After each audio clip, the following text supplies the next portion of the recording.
A fight between a man and his wife leads to a 7-hour standoff in McDowell County. The sheriff says they were called to the home on Bond Street in Marion around 3 o'clock this afternoon. They say the man threatened his wife and threatened to blow up their house. Now, the man will be facing kidnapping and assault charges. News 13's Emma Wright is just back from the scene with tonight's top story. Emma. Sheriff Dudley Green says when Fred Davis and his wife got into an argument, his wife texted a co-worker that he had threatened her. The sheriff says that co-worker called police, and that's how this whole thing started.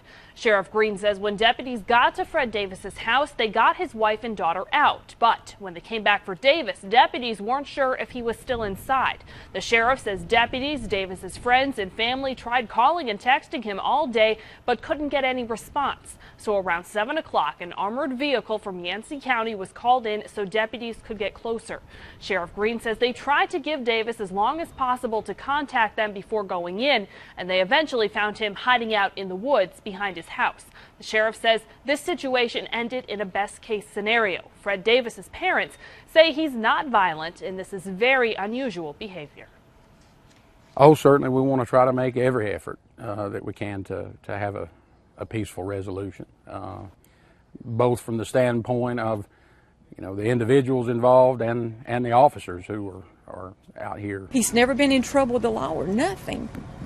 Never.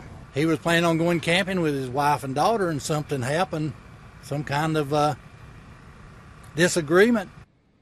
Fred Davis's parents did tell us that he and his wife had not been getting along recently, and this was one of many arguments they'd had in the past few weeks.